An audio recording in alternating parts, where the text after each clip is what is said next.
네, 할렐루야, 반갑습니다. 오늘 말씀의 주제는 섭리인의 정신입니다. 다르게 표현하면 여러분들 말씀하시는 구원, 최고의 구원을 받는 사람이라는 뜻입니다.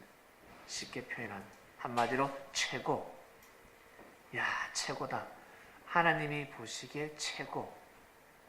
하나님이 보시기에 흠이 없는 사람을 뜻합니다. 섭리인의 정신 보겠습니다. 먼저는 감사입니다. 감사. 감사를 잘해야 합니다. 감사를 하지 못하면 하늘로부터 감사받습니다. 감사를 잘해야 합니다. 예수님이 10명의 문둥병자를 고쳐주었습니다. 여러분 문둥병 알죠? 문둥병은 하늘로부터 저주받았다라고 표현되는 병이었습니다. 공동체 생활을 할 수 없는 사람들입니다. 근데 주님께서 이들이 너무나 낫고 싶어하고 주님께 그 애절한 눈빛으로 저희들을 긍휼히 여겨주시고 살려주소서 했습니다. 그때 주님께서 이 10명의 문둥병자들을 다 낫게 해주셨습니다. 낫게 해주면 감사하지 않습니까? 그럼 10명이 다 와야 되는데 한 명만 왔습니다. 한 명만 나은 것이 아니라 10명이 다 나왔음에도 불구하고 9명은 오지 않았습니다. 9명은 감사하지 않았습니다. 하늘 앞에 감사하지 않았습니다. 정작 주님 앞에 와서 감사한 마음을 표현하지 않았습니다. 무슨 뜻이냐? 자기가 고침을 받고 자기 갈 길로 갔다는 것, 섭리길을 가지 않았다는 거죠. 주님의 제자가 되지 않았다는 것입니다. 이 한 명은 감사했습니다. 선생님 정말 감사합니다. 예수님 감사합니다. 네 믿음이 너를 구원하였다라는 말씀을 하셨습니다. 첫 번째 감사합니다. 그리고 두 번째는 사랑입니다. 여러분 사랑이 많아야 합니다. 사랑. 첫 번째는 하늘을 사랑해야 되고 두 번째는 땅을 사랑해야 합니다. 하늘을 사랑하는 것이 무엇일까? 그리고 땅을 사랑하는 것이 무엇일까? 보겠습니다. 첫 번째, 하늘을 사랑하는 것은 하늘의 말씀을 믿는 것입니다. 쉽게 표현하면 여러분 하나님의 말씀을 어떻게 믿을 수 있겠습니까? 하나님의 보내는 자를 반드시 만나야 합니다. 하나님께서 보내신 자를 믿는 것이 하나님의 일입니다. 그를 통해서 선포되어지는 말씀을 믿을 때 하나님을 사랑하는 것입니다. 그 말씀을 귀하게 여기고 사랑해야 합니다. 이것을 유대인들은 풀지 못했습니다. 사람이지 사람이 사람을 사랑하는데 여러분 안에 있는 하나님을 업신여긴 것이고 예수님을 통해서 역사하시는 하나님을 업신여겼습니다. 이것을 유대인들은 몰랐습니다. 사람을 통해서 역사하시는 하나님의 사랑을 몰랐습니다. 두 번째는 생명사랑이죠. 이 땅을 사랑하는데 생명 예를 들었습니다.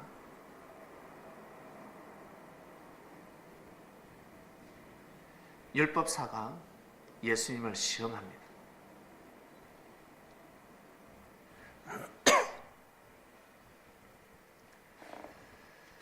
무엇이었습니까?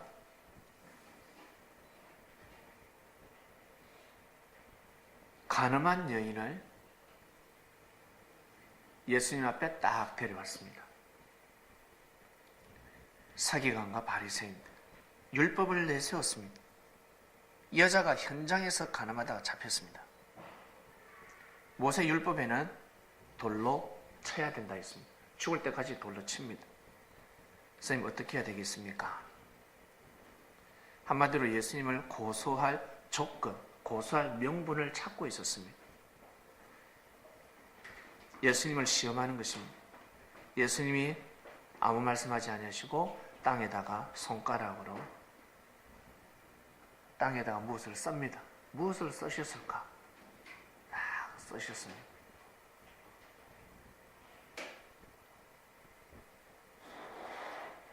그러면서 하시는 말씀이 죄 없는 자가 돌로 치라 하였습니다. 예수님이 땅에다가 글을 쓰니까 사람들이 뭘 쓰나 싶어서 와서 보지 않겠어요? 과연 뭐라고 쓰셨을까? 뭐라고? 제 생각에는 너는 적었을 것 같아요. 너도 가늠하지 않았냐?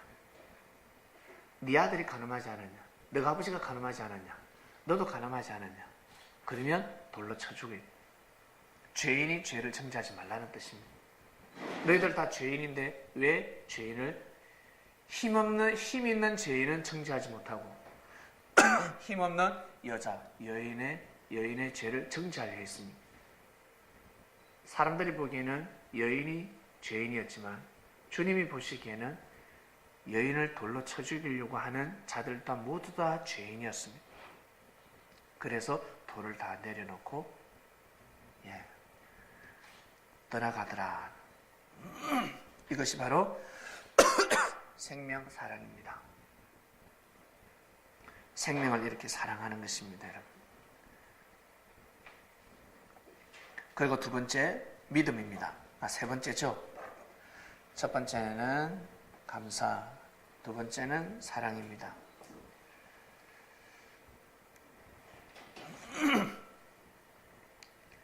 하나님을 마음과 뜻과 목숨을 다해서 사랑하고 그와 같이 네 이웃, 네 몸, 네 형제를 그렇게 사랑하라 하였습니다. 두 번째 사랑이고 세 번째는 믿음입니다. 믿음이라 그러면 여러분 아브라함이라고 합니다. 아브라함은 잘 먹고 잘 살았습니다. 근데 본토 아비 집을 떠나라 그랬습니다. 내가 지시하는 땅으로 가라, 가나안 땅으로 가라 하였습니다. 아브라함과 갈등도 있었겠지만 믿음을 지켰습니다. 떠났습니다. 아브라함은 망해서 떠난 사람이 아닙니다. 어이 지긋지긋한 땅 떠나야지. 인정받지 못하는 땅에서 산 것이 아니라 어떻게 보면 유지였습니다. 대단한 사람이었습니다. 인정받는 사람이었습니다. 터줏대감이었습니다. 그런데 하나님이 아브라함 보고 떠나라 하였습니다. 정말 잘 될 때, 축복받고 있을 때 떠나라 하였습니다. 그때 떠나기 힘들죠. 그런데 아브라함은 믿음을 지킵니다. 그리고 하나님께서 아브라함에게 100세 때 낳은 아들을 제단에 드리라는, 그것도 번제는 여러분 화형입니다. 불로 태워서 연기로 하늘 앞에 영광을 제단을 드리는 겁니다. 갈등이 되지 않겠습니까? 근데 아브라함은 100세 낳은 아들을 하늘 앞에 드렸습니다. 믿음을 지켰습니다. 이게 바로 믿음이었습니다. 여러분 혹시 이러한 하나님한테 계시받는 사람이 있습니까? 네 아들을 제물로 드려라. 요즘은 그런 시대가 아닙니다. 요즘은 그러한 시대가 바뀌었습니다. 예수님 오시고 나서 완전 생명이 보호받는 시대로 바뀌었습니다. 그전에는 피를 흘려가면서까지 하늘 앞에 하늘의 뜻을 이루기 위해서 하늘 앞에 나아가야 되는 때였고, 지금은 다릅니다. 지금은 시대가 완전히 달라졌습니다. 그리고 네 번째는 순종입니다. 순종이라 그러면 사라하고 이삭을 볼 수가 있습니다.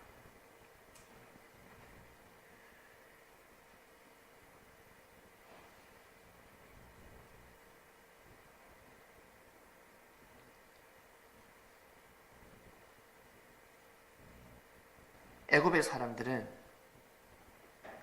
아브라함의 아내 사라를 얻기 위해서 아브라함을 반드시 죽입니다. 아브라함이 살 수 있는 방법은 자기 아내를 누이라 해야 됩니다. 여동생, 동생이라 해야 됩니다. 나가서는 친척이다라고 해야 됩니다. 친족이다. 그래야 살 수가 있습니다. 애굽의 왕이 사라의 아름다움을 보고 결국 취하게 됩니다. 궁으로 불어들입니다.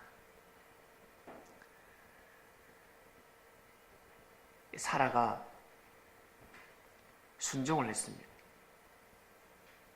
자기 남편을 살리기 위해서 그 시대에 그 애굽의 문화가 있습니다. 그 문화에 순응했습니다. 자기의 몸을 바쳐가면서까지 자기 남편을 보호했습니다. 결국 사라의 순종으로 인해서 재물을 얻게 됩니다.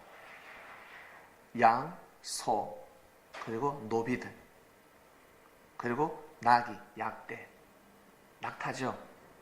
이런 재물을 얻게 됩니다. 사라의 순종이었습니다. 그 다음에 이삭입니다.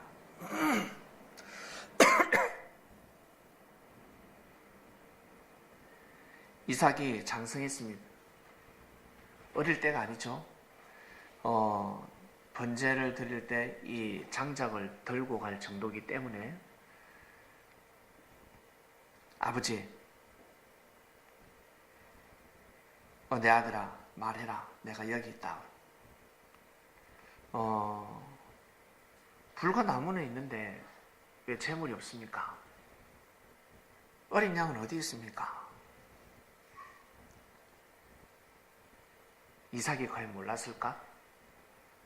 아브라함은 마음이 미어집니다. 아들아, 번제할 어린 양은 하나님이 미리 준비시켰다라고 하셨습니다. 그리고 그 제단에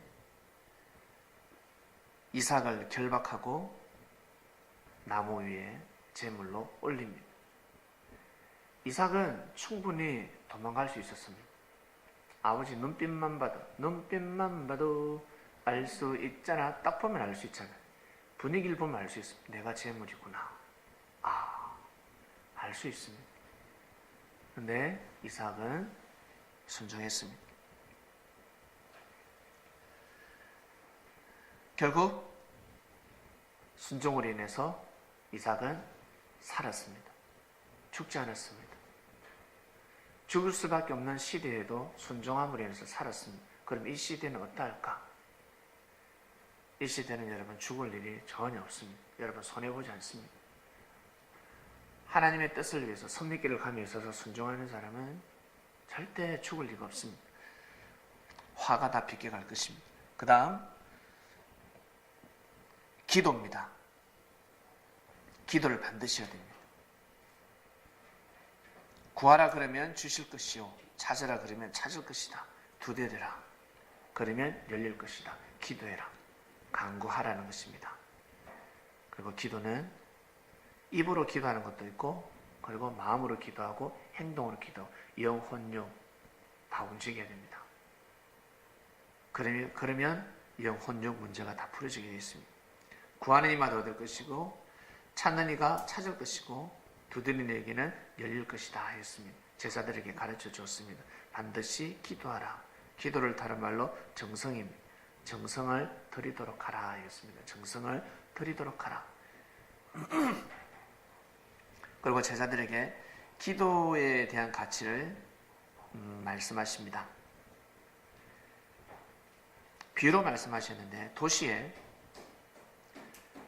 하나님을 두려워하지 아니하는 재판관이 있었습니다. 사람을 무시하죠. 그때 한 가부가 있는데 자신의 원수를 자기 자신의 이 원수에 대해서 그 원한을 풀어달라고 재판장한테 가서 구합니다. 처음에 재판장은 듣지도 않습니다. 그런데 이 가부가 포기하지 않고 계속 갑니다. 하나님을 두려워하지 않는데 이 갑자기 재판관은 가부가 불편해졌습니다. 귀찮아졌습니다. 번거롭게 하고 있습니다. 그 번거로움 때문에 재판관은 그 가부의 원한을 풀어주었습니다. 아니면 계속 괴롭게 할 거니까. 불의한 재판관 또한 강구하는 여인의 부탁을 들어줬는데, 원한을 풀어줬는데 하나님은 오죽하시겠냐 하셨습니다. 하나님은 너희들의 기도를 듣는다. 오래 참으시면서 너희들의 기도를 들어주니까 반드시 기도하라 하셨습니다. 그 기도가 이루어질 때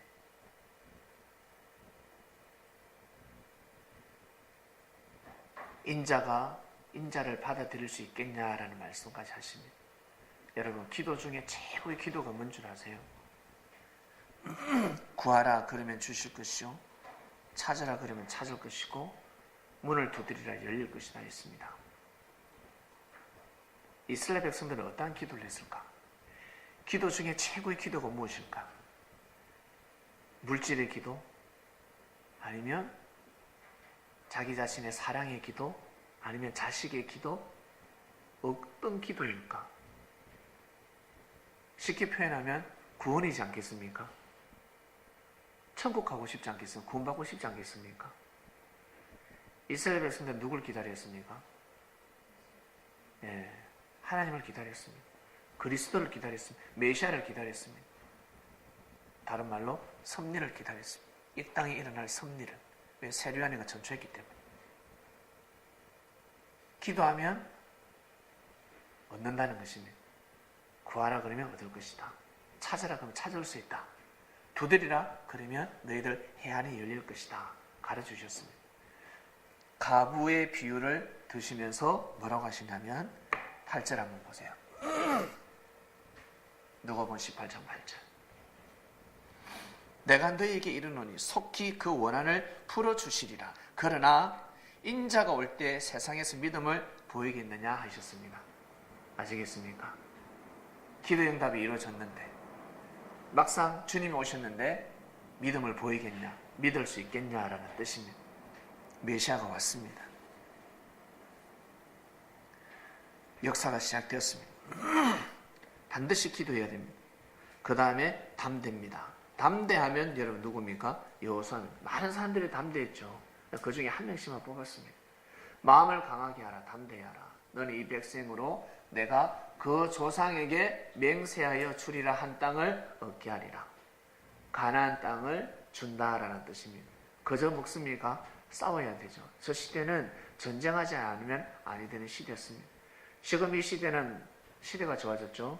무엇으로 전쟁합니까? 법으로 전쟁합니다. 법. 여러분이 가지고 있는 땅인데 누가 살고 있습니다. 먼저 사는 사람이 임자지 뭐. 깃발 꽂으면 자기 땅이니까. 그런데 여러분 땅입니다. 조상 땅이었습니다. 얻을 수 있는 방법이 무엇입니까? 옛날에 우리 조상 땅이다 비껴라. 안 나갑니다. 법적으로 싸움을 해야 됩니다. 법적으로 고소를 하고 싸움을 해야 됩니다. 지금은 그런 시대입니다. 그러나 여호수아 시대 때는 여러분 문서가 없었습니다. 땅 문서가 없는 시대였습니다. 저 때는 살면 끝입니다. 하나님의 뜻이 이스라엘 땅, 이스라엘의 백성들에게 하나님이 주신 땅이었습니다. 우리 대한민국도 마찬가지죠. 나중에 시간이 지나면 저 위에 저 몽고 땅이라고 그럽니까? 저 만주 들판을 다시 얻어야 된다 그러는데 안 돼요. 하나님이 그어놓은 선이 있습니다. 그 국경을 넘으면 아니 됩니다. 힘이 있을 때, 이 대한민국이 남북 통일이 되고 정말 힘이 있을 때 저 몽고를 점령하면 아니 됩니다. 큰일 납니다. 그러면 나중에 몽고에서 큰 인물이 나서 이 한반도를 점령하게 되어 있습니다. 큰일 납니다. 하늘이 정해놓으신 그 선이 있습니다. 그 땅이 있습니다. 우리 지금 지도가 더 예쁘고 멋있지 않습니까? 그렇죠. 우리는 우리 집 하나, 서울에 우리 집 하나 없는데 우리 땅 한 평이 없잖아. 근데 국가가 불의를 저지르려고 하면, 남의 땅을 점령하려고 하면 그 몽골을 만주들판 큰일 날 일입니다. 대책 없는 일을 저지르는 것입니다. 일본이 독도를 넘보고 있습니다. 대책 없는 짓을 하고 있는 겁니다. 독도가 일본 땅이라고 계속 교육을 하고 있습니다. 거기서 어떤 인재가 나타나면 독도 땅을 어떻게 해요? 유엔의 힘을 입어서 법으로 힘으로 뺏어가겠죠. 그런데 이 대한민국에서 분명히 천재가 나지 않겠습니까? 그러면 또 뺏어오게 되어 있습니다. 서로 싸우면 나중에 하나님 어떻게 역사하시겠습니까? 독도를 깔아앉혀 버립니다. 독도를 없애버리실 겁니다. 하나님께서. 지진 나게 해서, 쓰나미 나게 해서 아예 없애버릴 겁니다. 보기 싫다. 싸움을 자꾸 일으키면요, 그 땅이요 사라져요. 지구상에서. 하나님이 그 땅을 없애버립니다. 그래서 그 땅이 자꾸 없어진다. 그러면 아주 잘못된 근성을 가지고 있는 민족들입니다. 하나님 보시기에 아주 잘못된 사상을 가지고 있는 민족들입니다. 그래서 그 땅이 계속해서 없어지고 있는 겁니다. 자연을 통해서 하늘이 섭리하고 계시는 겁니다. 그 다음입니다. 의로움입니다. 의로운 마음, 의를 추구하는 사람, 선을 뛰어넘어서 선하게 살아가는 사람들은 윤리, 도덕 차원인데요. 그 다음에 뭐랄까, 선하고 의하고 좀 다른데, 선하게 살지 않으면 의롭게 살 수가 없습니다. 의롭게 사는 사람은 반드시 선하게 살아가는 사람들입니다.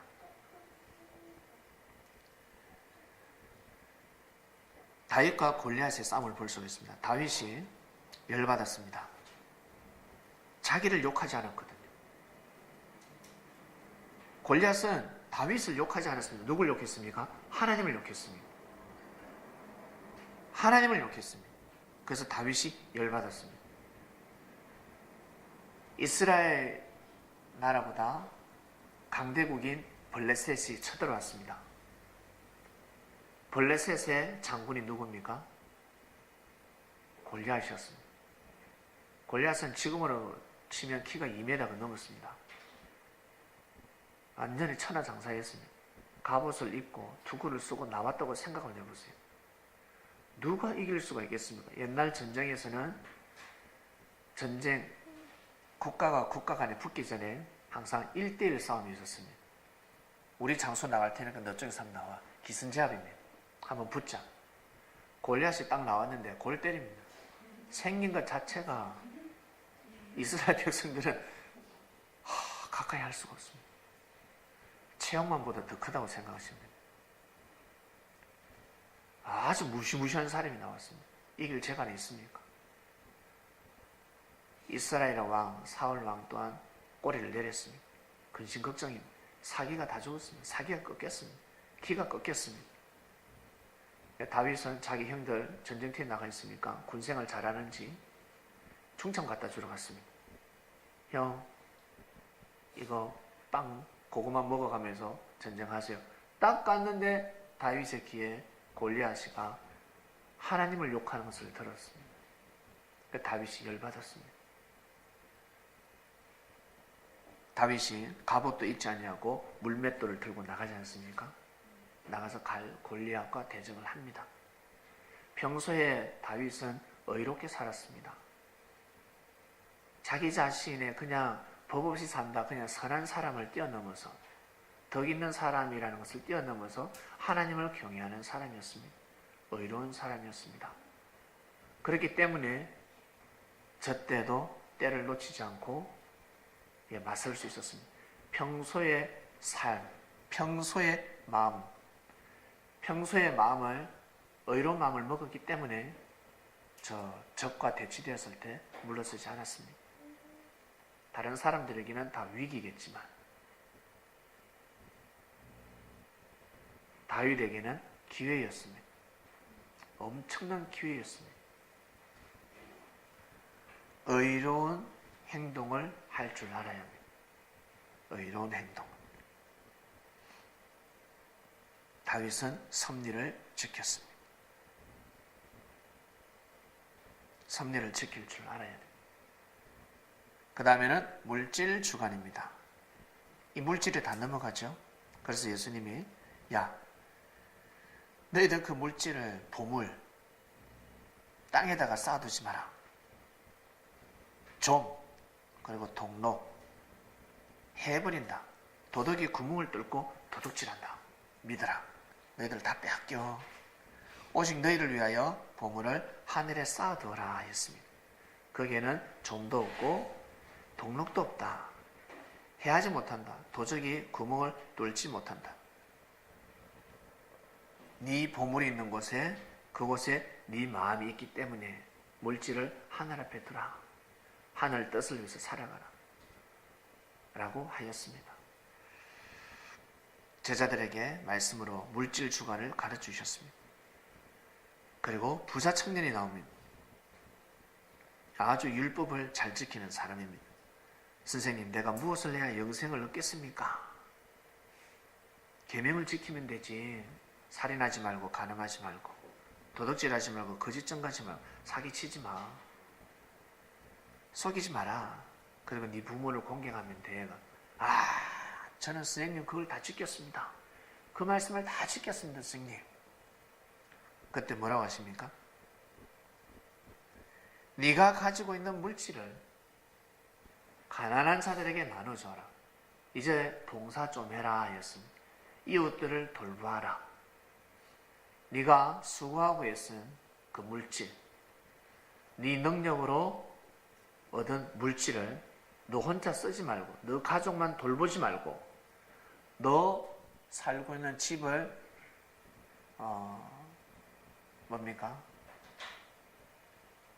너의 집의 평수를 넓히지 말고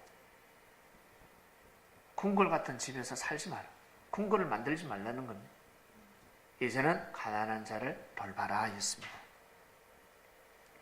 그러니까 이 청년이 아주 근심합니다. 얼굴이 싹 맛이 갑니다.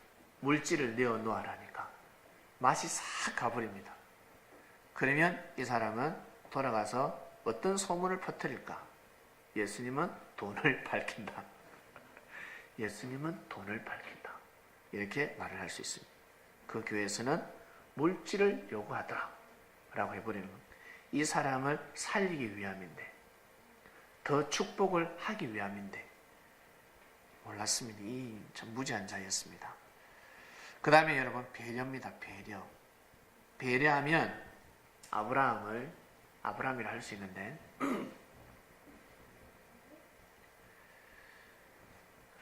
아브라함이가 많은 축복을 받았습니다. 아브라함 혼자서 가정사를 돌볼 수 없죠. 조카 롯이 한몫을 했습니다. 그런데 아브라함의 종들과 조카 롯의 종들이 서로 싸우기 시작합니다. 지금으로 표현하면 서로 사업을 하면서 치고받고 싸웁니다. 서로 경쟁 상태가 되었습니다. 한 집안인데 서로 매출을 올리려고 난립니다. 서로 싸우기 시작합니다. 그때 아브라함이가 롯을 불러서, 조카야, 이제는 헤어질 때가 되었구나. 네가 동으로 가면 나는 서로 갈 것이고, 네가 서로 가면 나는 동으로 가겠다. 네가 좌를 택할래? 우를 택할래?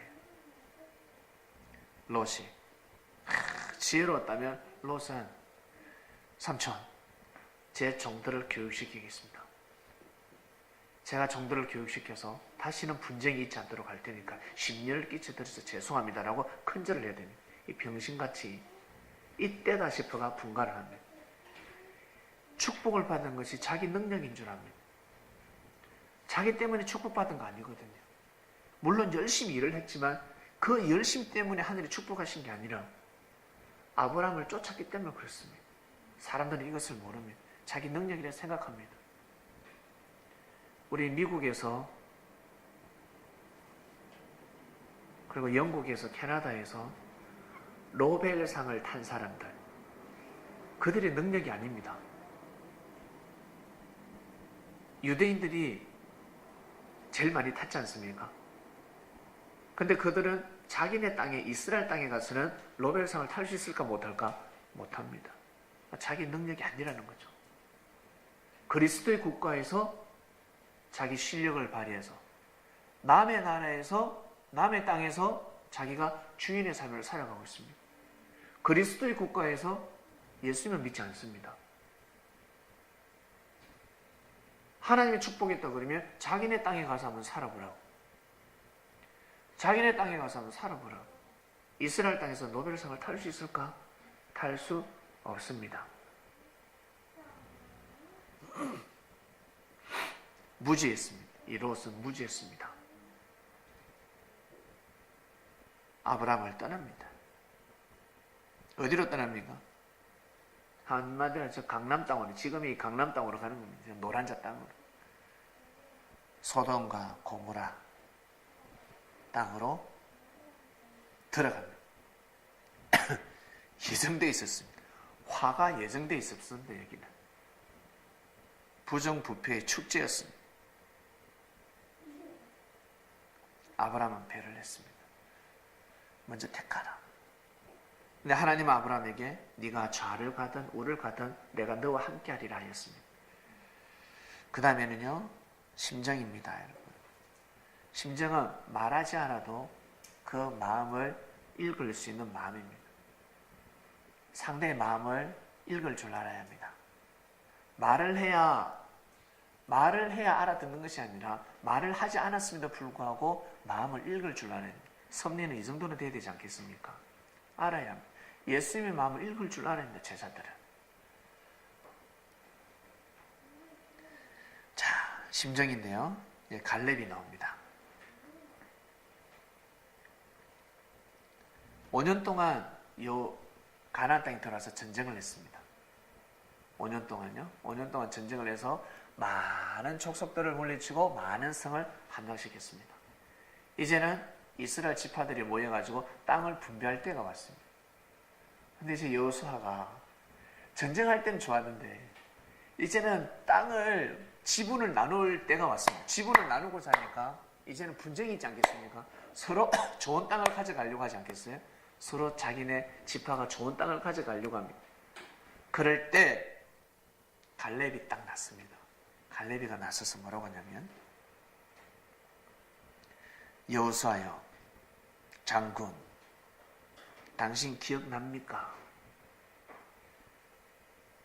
45년 전에 모세가 말씀한 거 기억납니까? 45년 전에. 아니, 장군하고 나하고 가나안 땅에 정탐 왔잖아요. 그때 12명이 들어왔잖아요. 정탐하러. 왔을 때 10명은 악평하고 내하고 장군하고 선평하다 맞아 죽을 뻔하지 않았습니까? 그때. 기억 안 납니까? 기억난다.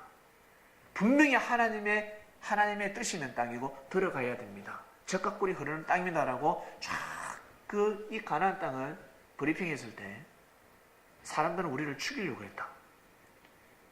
근데 모세가 그때 뭐라고 해요? 너희들이 말이 맞지만, 그리고 내가 너무나 말을 잘하지 않았냐고 그때 갈렙이 자기가 이야기하는 거예요.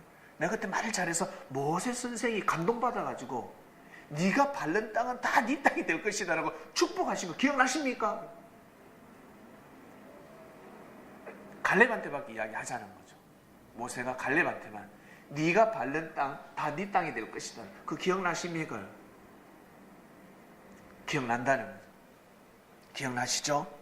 네, 기억난다. 그래서 드리는 말씀입니다. 한번 볼까요? 9절 볼게요. 여호수아 14장 9절. 그날에 모세가 맹세에 가로되 네가 나의 하나님 여호와를 온전히 쫓았은즉 네 발로 밟는 땅은 영원히 너와 네 자손의 기업이 되리라 하였나이다. 자, 이제 보소서.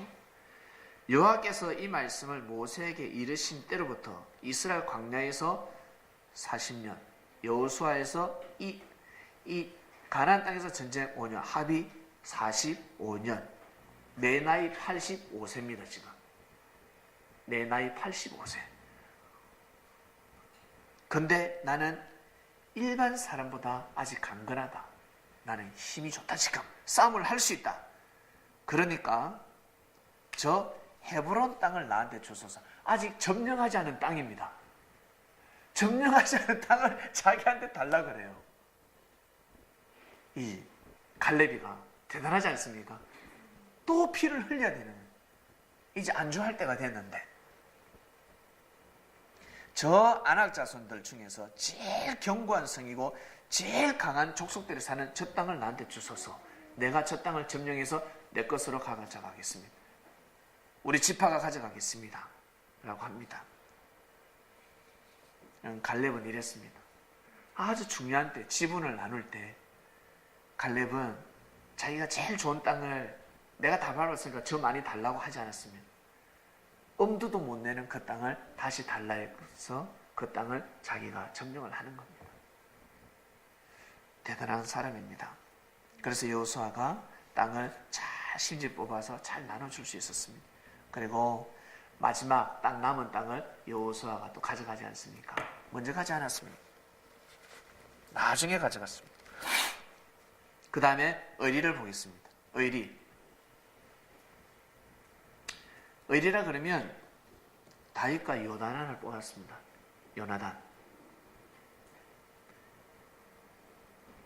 요나단은 사울의 아들입니다. 장자권이, 왕권이 다윗에게 넘어갔습니다. 요나단은 그것을 믿어준 사람입니다. 사울 다음에 왕이 누가 되어야 되냐면 요나단이 되어야 됩니다. 사울이 자기 아들에게 물려주고 싶지 않겠습니까?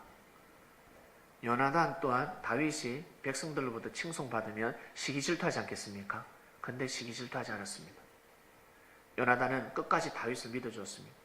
자기 아버지 사울이가 다윗을 죽이려고 그럴 때 요나단에게 항상 가르쳐 줬습니다. 내가 이번에는 어디를 내가 기습할 것이다. 다윗을 잡으러 간다. 몇 시에 내가 출정을 할 것이다. 항상 가르쳐 줬습니다. 대소사를 가르쳐 줬다는 겁니다.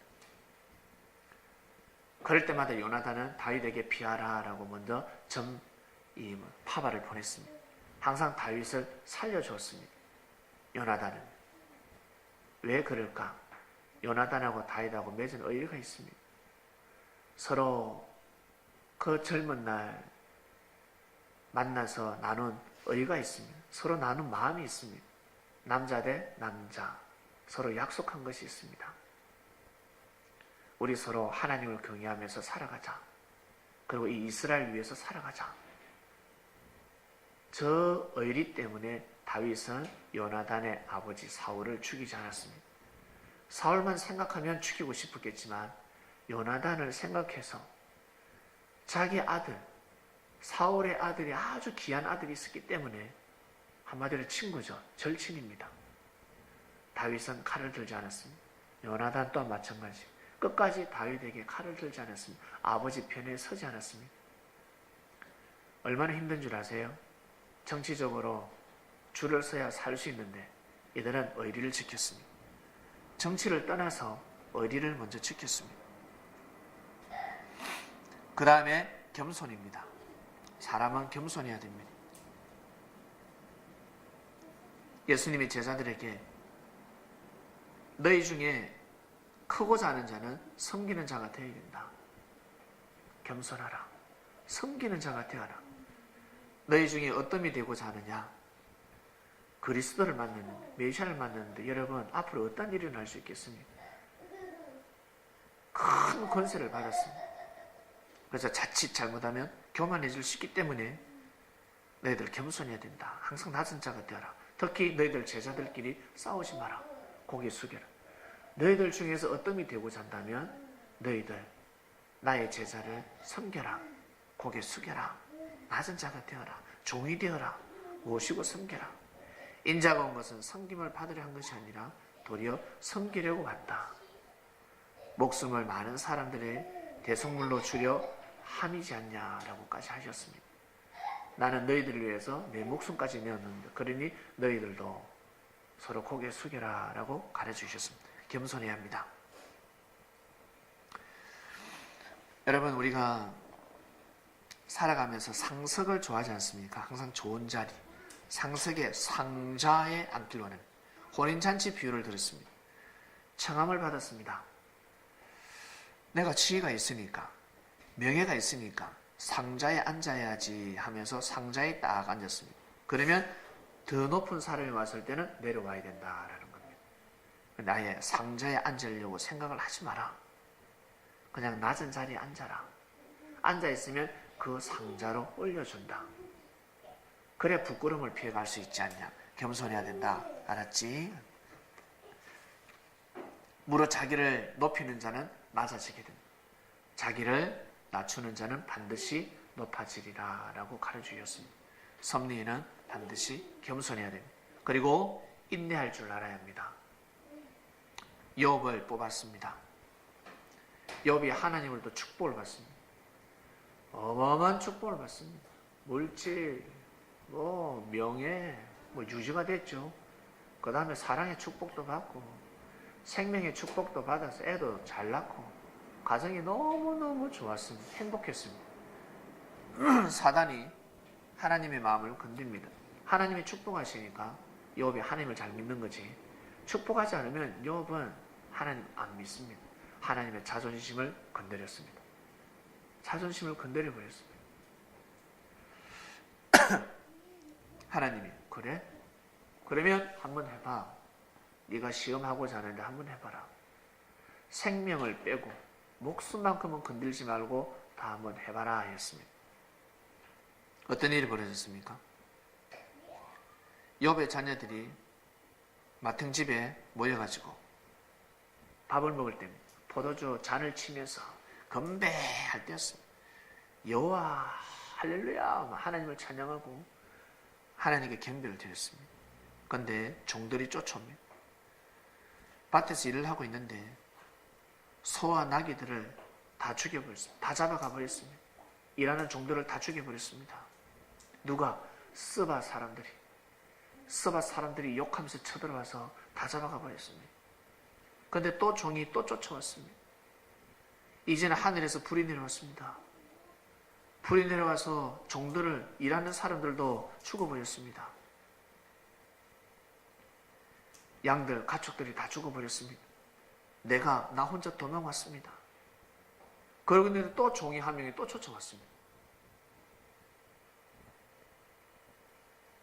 갈대아 사람들이 떼를 지어서 와서 낙타를 빼앗아가 칼로 종들을 죽였습니다.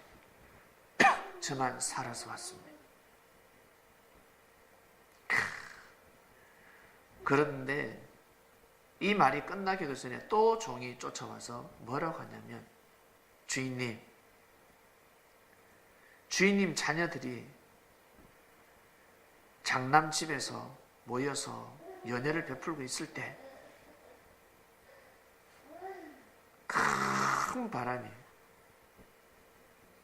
큰 바람으로 인해서 집이 무너져 버렸습니다.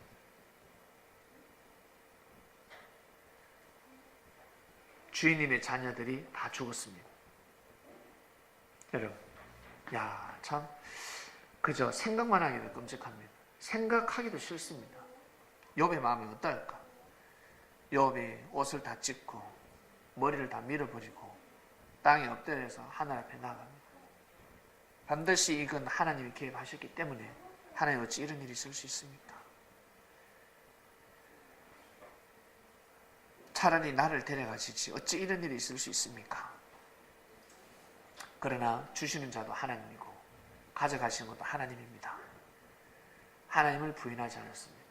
마음속으로 하나님을 부인하지 않았습니다. 여러분 대단하지 않습니까? 일반 사람들은 조그만 화가 딱 닥치면요 하늘을 대적합니다. 악한 마음을 먹고 나아가서 악한 말을 해버립니다. 대적해버립니다. 하나님 어디 있냐고요. 하나님이 있으면 이룰 수 없다라고 대적해버립니다. 만약에 더 큰 축복을 하기 위해서 화가 닥쳤다 그러면 이건 큰일 날 일이죠. 사단이 조롱하는 겁니다. 예를 들어서 우리 친구들, 우리 교회 성도들끼리 잘 지내고 있는데 우리 한 사람이 너무너무 일을 잘합니다. 예를 들어서 우리 혜민이가 너무너무 일을 잘해요. 그러니까 옆에 와서 누구 이야기하면 저 친구는 목사님부터 비롯해서 언니, 오빠들이 잘 사랑해 주니까 교회 일을 잘하는 거지. 무시해보세요. 교회 일 안 해요. 교회 일 절대 안 해요. 빗자루 절대 안 듭니다. 사랑해 주니까 하는 거지. 아니야. 맞다니까요. 혜민이가 한 말이 있어요. 뒤에서. 한 말이 있어서 그래요. 그래? 제가 다 불러가지고 여러분 우리 해면이 오면 무관심해 줍시다. 밥 먹을 때 부르지 말고 좋은 일 있을 때 호출하지 말고 자 우리끼리 자 왕따 시키세요. 근데 혜민이가 왕따를 당하는데 세상에 빗자루를 들기 시작하는 겁니다. 믿음의 변함이 없습니다. 여러분, 그 우리 마음이 어떨까? 그럼 그렇지. 그런데 만약에 단체방 탈퇴해버리고 말씀방에서 나가버리고 예? 그리고 혜민이 친한 언니 오빠한테 문자를 내서 더 이상 나를 찾지 마세요. 카톡 거부 차단 짝짝짝짝 해버렸습니다. 그러면 더 큰 사랑을 못 받는 겁니다. 사랑을 해줄 수 없는 겁니다. 하나님이 얼마나 기분이 좋았을까. 봐라 보아라 이 사단들아. 사단이 마지막으로 하나 더 시험을 합니다. 몸의 병, 종기. 여러분 종기 걸리면요 이게 욕창이라고 그러죠. 욕창은 예전에 죽었습니다. 옛날에 욕창 계속 번져가기 때문에 몸이 막 화산 폭발하는 거잖아요. 고름이 터져나오고 쓰는 것이 터져나오기 시작합니다. 얼마나 가려울까. 막 기와장으로 긁었다고 합니다. 그때 자기 부인이 하나님 어디 있냐고 했어요. 아내가 옆에서요 열받게 아내 떠나서 버렸습니다. 차라리 하나님을 욕하고 죽으라 이 양반아. 하나님 어디 있는데? 하나님 믿어서 잘된 게 뭐가 있나? 라고 시작합니다. 입 다물으라. 제발 입 다물으라. 그런데 그때 입 다물으라고 다다다다다 난리가 났습니다. 당신 때문에 우리 가정이 망했다. 하나님 있으면 이럴 수가 없다. 어리석은 하늘 말 하지 마라. 가만히 있으라. 가만히 있으라. 욥은 입술로 범죄치 않았습니다. 하나님의 뜻이 있을 것이야. 분명히 생각지 못한 일이 벌어졌습니다. 하나님의 뜻이 있다. 욥은 하나님을 찬양했습니다. 하나님께 더 무릎을 꿇었습니다. 사단이 떠나가더라. 사단이 떠나가 하나님이 기쁘셨습니다. 결국 욥에게 더 많은 더 큰 몇 배의 축복을 내려주셨습니다. 할렐루야. 섭리는 이러한 인내를 할 줄 알아요. 반드시 인내하셔야 됩니다. 그 다음에는 약속과 책임감입니다. 아브라함의 종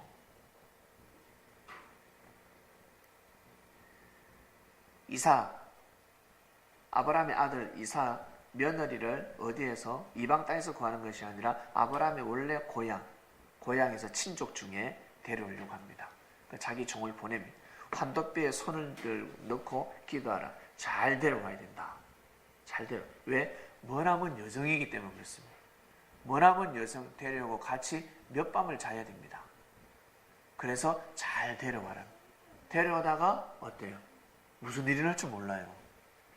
이 종의 씨가 뿌려질지 알 수 없는 일입니다. 그래서 환도뼈가 어디예요? 사타구니입니다. 사타구니 넣고 기도받고 가라는 겁니다.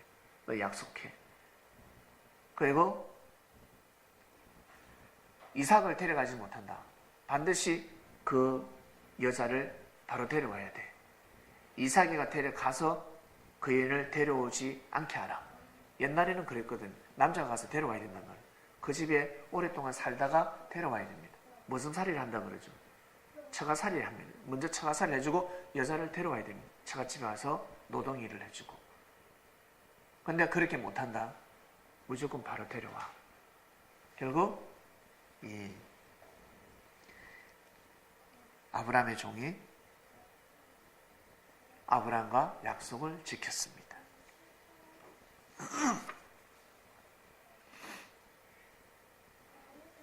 누굽니까? 리브가죠? 리브가를 데려왔습니다. 아주 마음이 아름다운 여인을 데려왔습니다.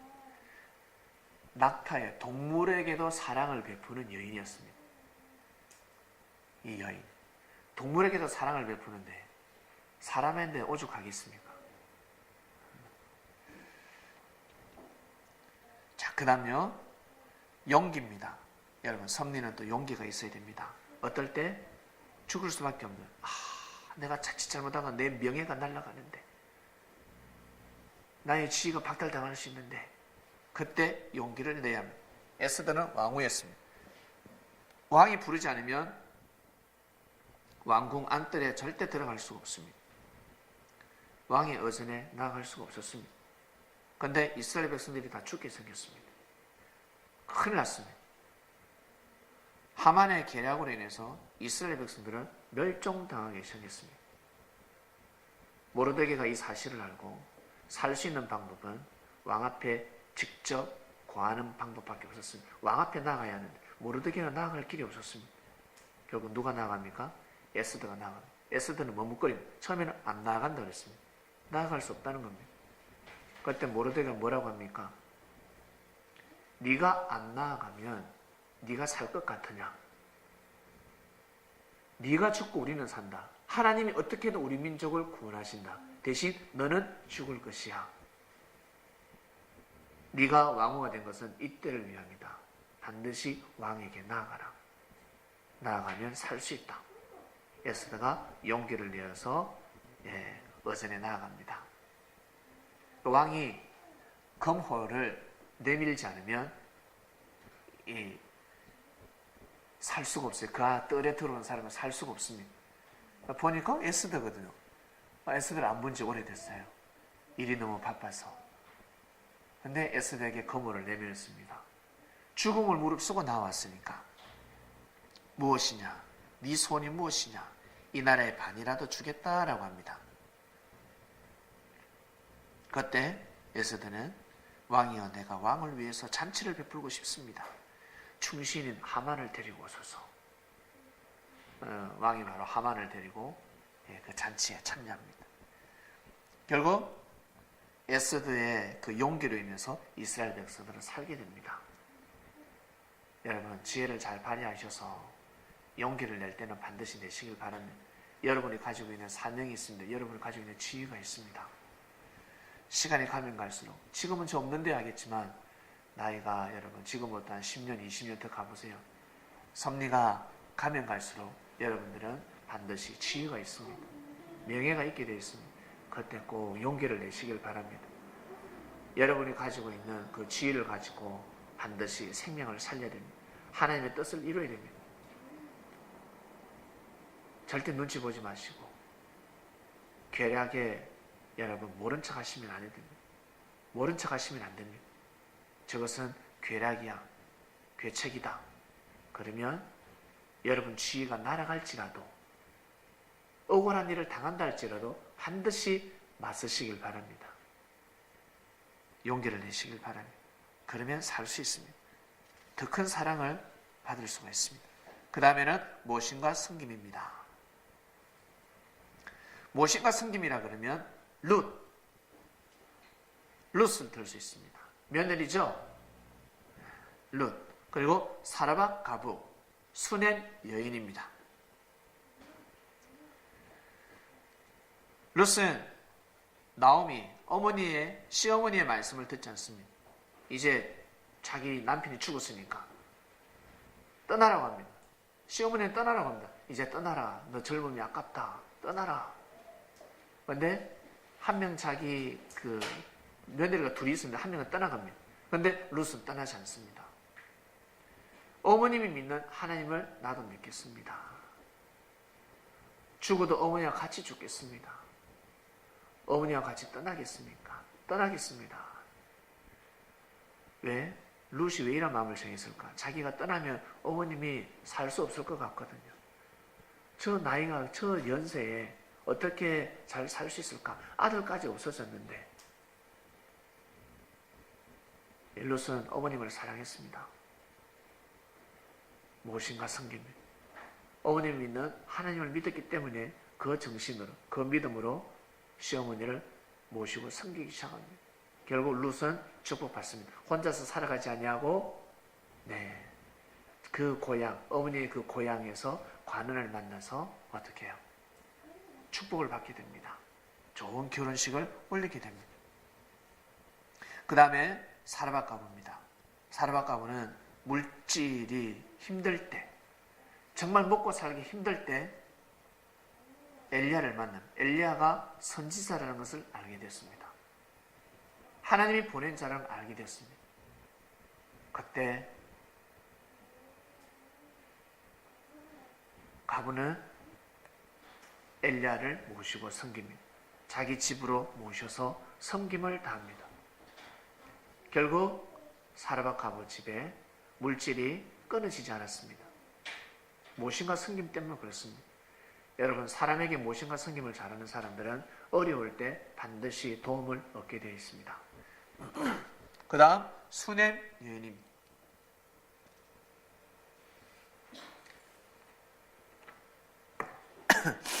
엘리사 알죠? 엘리사가 수넴을 자주 갔는데 그 수넴에는 부부가 살고 있었습니다. 이 여인이 지혜로웠는데, 여보, 저 엘리사는 하나님의 사람입니다. 하나님의 뜻을 이루기 위해서 이 수넴을 자주 오는데 제가 거할 곳이 없습니다. 제가 거할 곳 방 하나를 마련합시다.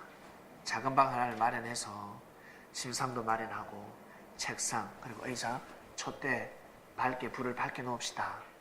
여기 와서 유할 수 있도록. 이 마음을 먹기 힘듭니다. 수넴 여인은 엘리사를 모셨습니다. 모신과 섬김을 다했습니다. 할 수 없는 상황에서 모신과 섬김을 다한 사람들입니다. 그 다음에 회개입니다. 바울도 회개를 했고 십자가의 강도 회개했습니다. 아나니아를 통해서 바울은 눈을 떴습니다. 예수님이 그리스도 메시아라는 걸 알게 되었습니다. 청청병력 같은 소리입니다. 너무너무 놀랐습니다. 충격받았습니다. 성령의 힘을 입어서 사울은 눈을 뜨게 됩니다. 눈을 뜨고 나니까 눈을 뜰 수 있었던 것은 바울이가 회개했기 때문입니다. 자신의 죄를 진심으로 뉘우쳤습니다.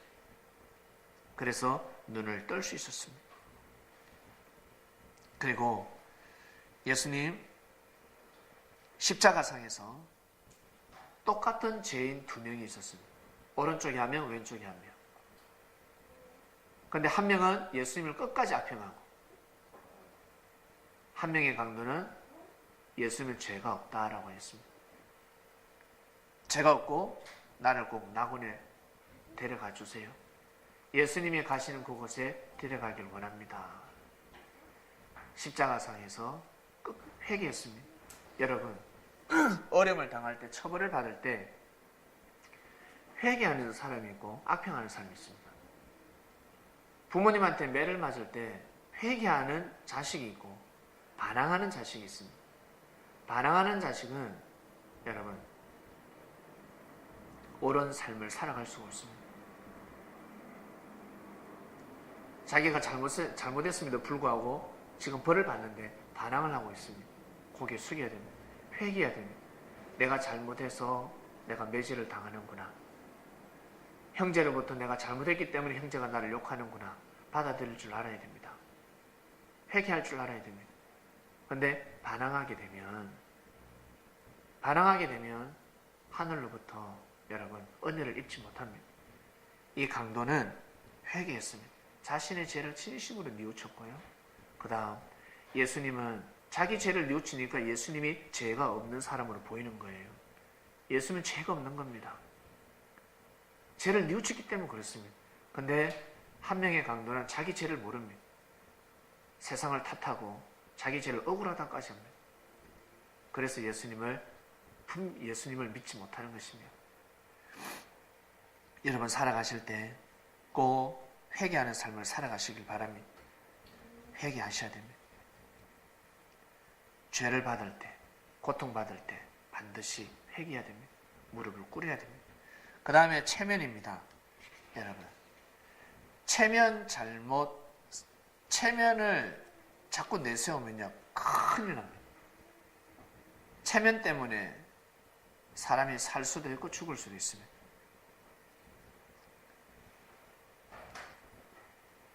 나만 장군이죠. 장군이었습니다. 이스라엘 나라에 가면 선지자가 나와서 자기 아픈 곳에다가 기도해 줄 줄 알았습니다. 축사해 줄 줄 알았습니다.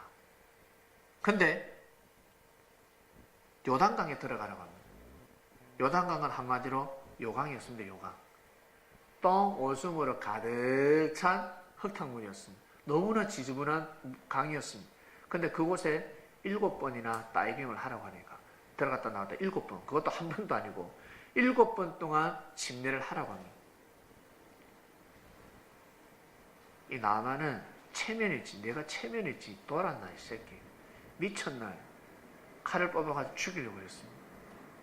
그리고 도저히 안 되겠다, 열받아서 등을 돌립니다. 말을 돌립니다. 그때 옆에 보좌관이 지혜로웠습니다. 장군, 다른 것도 아니고 이보다 더 큰 것을 시키면 해야 되지 않겠습니까? 이거 물에 들어가는 거 어찌 보면 가벼운 일이니까 그렇게 하시죠. 나만 장군의 마음을 돌이켰습니다. 나만이가 생각하죠. 그래, 내가 체면 차릴 때가 아니다. 일단 나선다고 하니까 한번 보자, 해보자. 믿고 들어갑니다. 체면 차리지 않았습니다. 나만이가 무슨 믿음이 있었겠습니까? 엘리사를 무엇을 믿었겠어요? 믿음이 안 갔지. 체면 차리지 않았습니다. 저 사람의 위치에서 내려와서 그 요단강에 들어간다는 것은 대단한 것입니다. 하늘이 그것을 보신 겁니다. 결국 나았습니다. 나을 수 없는 문둥병이 나았습니다. 할렐루야. 여러분, 섭리길을 가면서 체면 때문에 내가 누군데, 내가 섭리를 먼저 왔는데, 내가 나이가 많은데, 내가 지위가 있는데, 여러분, 체면을 내세우지 마시길 바랍니다. 그 다음에 용서입니다. 용서할 줄 알아야 합니다. 빌레몬은 기적의 편지입니다. 성경 중에 제일 짧은 성서 빌레몬서입니다. 1장 한 장밖에 없습니다. 한 장. 누굴 위해서 쓰여졌습니까? 오네시모. 한 명을 살리기 위해서 사도 바울이가 펜을 듭니다. 빌레몬에게 펜을 들었습니다. 오네시모가 탈옥자거든요. 탈옥자라고 해야 되나? 뭐라 해야 되나? 이 빌레몬의 원래 종이었습니다. 종. 몸종이었습니다. 근데 도망쳐 나왔습니다. 도망쳐 나와서 도망쳐 보니까 누굴 만납니까? 사도 바울을 만나가지고 하나님을 믿게 되었습니다. 그래서 오네시모의 사연을 들어보니까 자기 살아가는 형제 빌레몬의 종인 거예요. 그런데 그 당시 때는 종이 도망을 가면 사형입니다. 살 수가 없습니다. 구제받을 길이 없습니다. 그래서 사도 바울이가 펜을 듭니다. 빌레몬에게. 내가 주 안에 갇힌 자 중에서 낳은 아들이 있는데 오네시모다. 오네시모를 위해서 내가 간구한다 하였습니다. 저가 전에는 네게 무익하였다는 거예요. 네한테는 무익한 사람이었다는 거예요. 네한테는 전혀 도움이 아니라 덕이 안 되는 자였지만 이제는 나와 네게 유익하다. 네게 저를 돌려보내노니 저는 내 신복이다. 신복이 무엇입니까? 내가 믿을 만한 사람이라는 것. 내가 정말 믿을 만한 사람이다. 보낸다. 저를 내게 머물러 두어 내 복음을 위하여 갇힌 중에서 네 대신 나를 섬기게 하고자 하나. 다만 네 상락 없이는 내가 아무것도 하기를 원치 않으니 이는 너의 선한 일이 억지같이 되지 아니하고 자유로 되게 하려 함이로라. 가서 용서받으라는 거예요. 진심으로 네가 용서해주라. 그래야 이 오네시모가 자유의 몸이 될 수가 있다. 예전에는 몸은 종이었지만 지금은 이제 같은 형제가 되었다는 겁니다. 같이 우리가 예수님을 받아들인 자다. 예수님을 영접한 자니까 믿어라. 16절. 이후로는 종과 같이 아니하고 종에서 뛰어나 곧 사랑받는 형제로 둘 자라. 내게 특별히 그라거든 하물며 육신과 주 안에서 상관된 니게랴라고 하였습니다. 사도 바울이가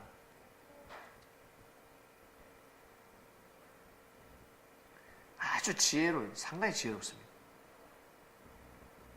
17절에 뭐라고 하냐면 그러므로 네가 나를 동무로 알진대 저를 영접하기를 내게 하듯하고 저가 만일 네게 불의를 하였거나 네게 진 것이 있으면 빚진 것이 있으면 이것을 내게로 회개하라. 갚아라는 거예요. 내가 대신 갚아주겠다는 뜻입니다. 나 바울이 친필로 쓰노니 내가 갚으려니와 너는 이 외에 네 자신으로 내게 빚진 것을 내가 말하지 아니하노라. 네 나한테 빚진 것이 있는데 네가 오네시모를 용서해주지 않으면 너 나한테 빚진 건 내가 묻겠다라는 거예요. 이게 이 편지가 참 바울이가 대단합니다. 나중에 오네시모가 나중에 주교까지 갑니다. 소아시아 지역에서 파송되어 가서 주교까지 아주 대단한 인물, 순교의 길을 걸어가죠. 훌륭한 제자가 되었습니다. 우리 역사적으로 볼 때도 그렇지 않습니까? 노빈대 왕이 볼 때는 아니지 않습니까? 장군이 볼 때는 아니지 않습니까? 그 스카우트 하지 않습니까? 참 기가 막힙니다. 그 빌름문에서 뛰쳐나온 종이 어떻게 해서 바울을 만날 수 있었을까? 하나님이 역사하시지 않고서는 만날 수가 없습니다. 그처럼 여러분 우리 살아갈 때도 마찬가지입니다. 여러분에게 나오는 죄인들이 있을 것입니다. 다른 사람한테 비춰지고 다른 사람한테는 인정받지 못하는 사람이 있을 것입니다. 그들에게 반드시 복음을 전해서 섭리를 가르쳐 주시고 깨워줘 주시고 믿게 만들어서 탕감을 받게 해주셔야 됩니다.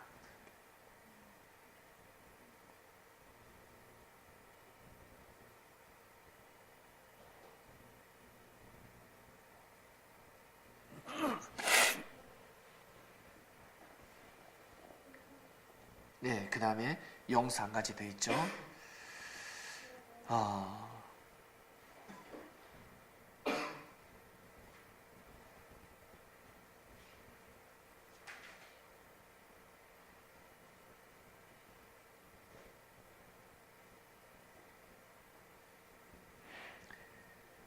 만 달란트 빚진 자가 탕감을 받았습니다.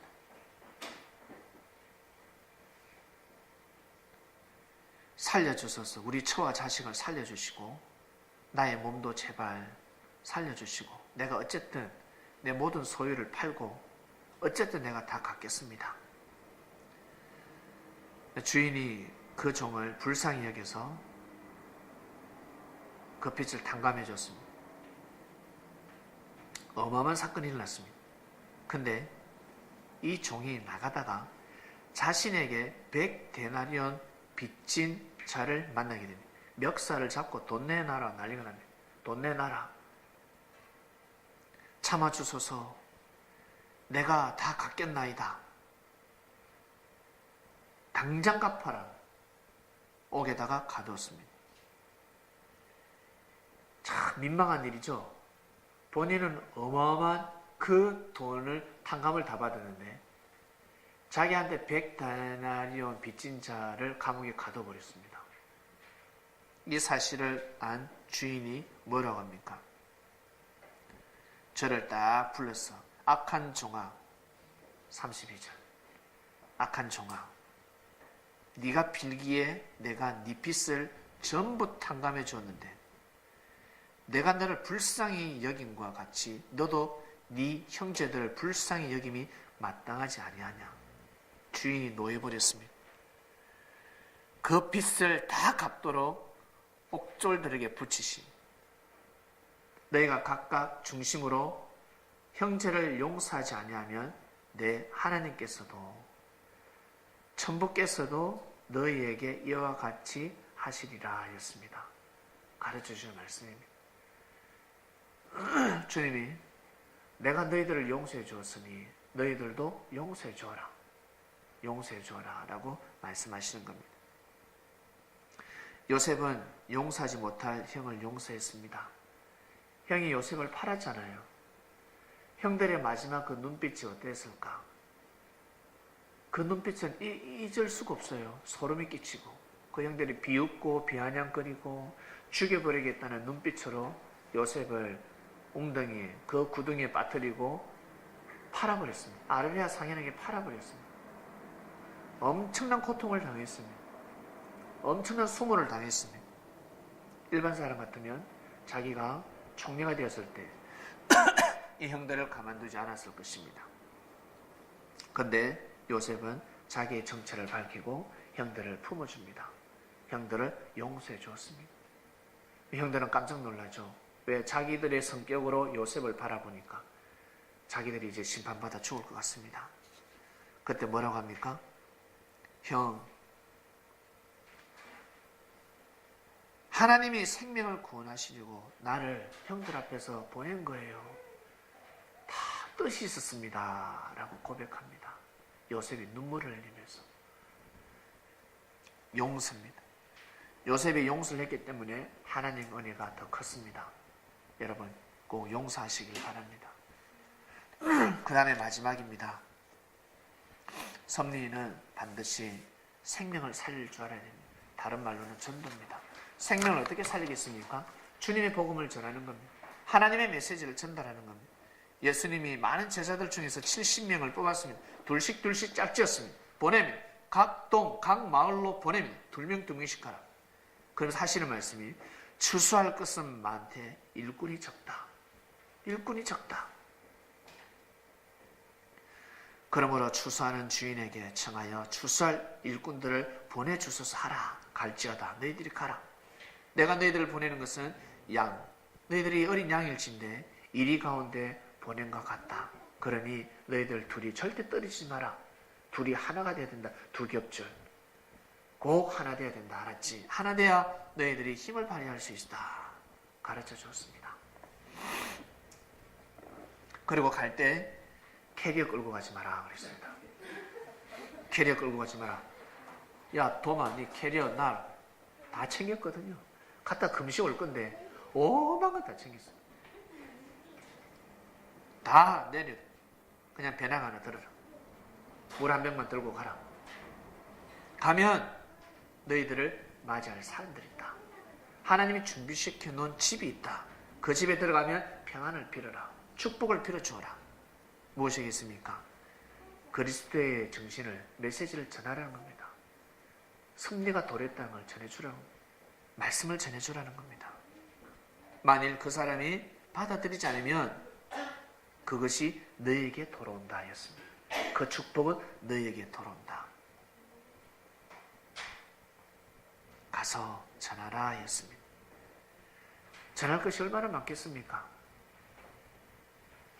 주님에 대해서 모르는 사람은 전할 게 없습니다. 가서 할 말이 없습니다. 그러나 은혜를 받은 사람들은 전할 것이 많습니다. 자기가 은혜를 받아야 전할 수 있습니다. 알아야 전할 수 있죠. 그래서 70명 뽑힌 70명은 주님한테 은혜를 받은 사람들입니다. 할 말이 있습니다. 나는 예수님의 말씀을 듣고 예수님 만나서 이렇게 변해서 이렇게 변해서. 그런데 변한 게 전혀 없습니다. 받은 은혜가 없습니다. 할 말이 없습니다. 그러면 할 말이 없어요. 이런 사람은 보낼 수가 없습니다. 주님이 보낼 수가 없습니다. 이 시대도 마찬가지입니다. 은혜를 받은 사람은 반드시 생명이 연결됩니다. 그리고 자신이 발걸음을 하게 되어 있습니다. 은혜 받은 사람은 자신 있게 전할 수 있습니다. 머뭇거리면 아니 됩니다. 눈치 보면 아니 됩니다. 그냥 전하면 됩니다. 많은 사람들이 말씀을 기다리고 있습니다. 이 시대에 많은 사람들이 주님을 기다리고 있습니다. 하나님의 말씀을 알고자 합니다. 성경을 알고자 합니다.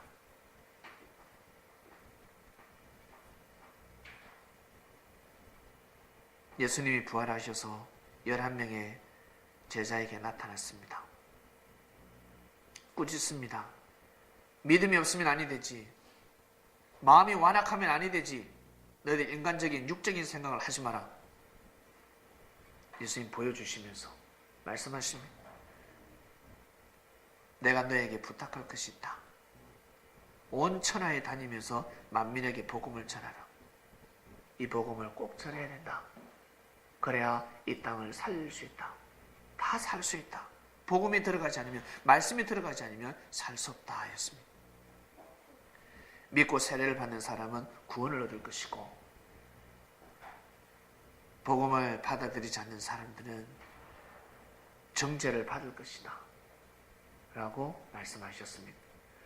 자, 우리 섭리인의 정신입니다. 여러분, 마음만 먹으면 지킬 수 있습니다. 그리고 여기에 중요한 것은 회개라는 말씀도 있습니다. 못할 때는 회개하면 되는 겁니다. 실수하면 회개하면 되는 겁니다. 우리 섭리인들은 이 말씀을 꼭 지키시길 바랍니다. 이 말씀을 생명시하셔야 됩니다. 그러면 여러분들을 통해서 하나님께서 놀라운 일을 하십니다. 어디를 가시든지 여러분들은 큰 은혜를 베풀게 되고 그곳에서 큰 어뜸이 됩니다. 많은 사람들로부터 존중을 받게 될 것입니다. 수첩에 꼭 적어 놓으시고 항상 기도하실 때 이러한 마음을 달라, 이러한 정신을 담게 해달라고 기도하신다면 여러분들이 그러한 사람이 될 줄로 믿습니다. 기도하고 마치겠습니다. 하나님 아버지 감사합니다. 오늘 말씀은 섭리인의 정신 무엇입니까? 바로 주님의 제자들입니다. 주님께서 가르쳐 주신 말씀, 가르쳐 주신 정신입니다. 나의 정신을 이어받으라. 내 피를 마시고 내 살을 먹으라. 그래야 너희들이 하나님으로부터 축복을 받을 수가 있고 이 땅을 주관하면서 살아갈 수 있다 하셨습니다. 사랑하는 하나님 아버지, 주님의 은혜로 섭리가 진행되고 있습니다. 우리가 이 땅에서 이렇게 잘 먹고 잘 살고 행복하게 살 수 있는 것은 주님께서 이 땅에 발걸음을 하셨기 때문에 그렇습니다. 이 대한민국의 사람들의 이 능력이 아닙니다. 사람의 능력으로만 이렇게 살아갈 수가 없습니다. 이 땅이 옥토밭으로 변한 것은 그리스도의 이 복음이 뿌려졌기 때문에 가능한 일입니다. 하나님, 그러나 이 밭이 돌짝밭이 되어가고 있고 가시밭길과 참으로 길갓밭, 이 밭이 변해가고 있습니다. 옥토밭이 될 수 있도록, 이 땅이 새롭게 옥토밭이 될 수 있도록 저희가 먼저 진정한 옥토밭에 불림을 받았으니 이 섭리사에서 우리가 성공하지 못하면, 인정받지 못하면 하늘 앞에 부끄러울 수밖에 없습니다. 오늘 말씀을 통해서 더욱 자신을 돌보고 거듭날 수 있도록, 그리고 이 말씀을 항상 새기고 새겨서 기도할 수 있도록 하늘의 은혜를 받아야지만이 가능한 마음들입니다. 우리는 부모님으로부터 물려받은 정신이 있습니다. 우리 특히 남자들은 군대 가기 전에는 군기가 없습니다. 군인 정신이 없었으면 나라를 지켜야 되는 정신이 없었습니다. 그런데 군대 가서는 훈련을 받았기 때문에 군기가 있지 않습니까? 눈빛이 달라졌습니다. 목소리, 말톤이 달라집니다. 말투가 달라집니다. 걸음걸이도 달라집니다. 교육을 받았기 때문에 그렇습니다. 우리는 말씀으로 교육을 받고 있으니 하늘의 정신이 우리는 들어갈 줄로 믿습니다. 하늘의 정신을 이어받아서 이 땅을 지키게 하소서. 하늘의 국방을, 이 땅의 국방을 지키는 섭리인들 될 수 있도록 축복하여 주시옵소서. 나 하나가 무슨 국가를 지키겠습니까? 하겠지만 나 하나가 모여서 민족이 되고 국가가 되고 사람을 통해서 역사하시는 하나님, 우리가 섭리의 정신을 가지면 가질수록 이 땅이 변화될 줄로 믿습니다. 기독교의 2000년에 이제 열매를 맺고 있습니다. 이 말씀을 알고 이 말씀을 자기 것으로 만드는 사람들은 놀라운 성령의 역사가 일어날 줄 믿습니다. 주님께서 특별한 은혜를 다해 주셔서 주님께서 영으로 역사심을 나타나시고 보여주시기를 간절히 바라고 원합나이다. 하나님 진심으로 감사합니다. 오늘 말씀을 듣는 섭리인들 모두 다 기도하게 하소서, 마음을 먹게 하소서, 마음을 다짐하게 하소서.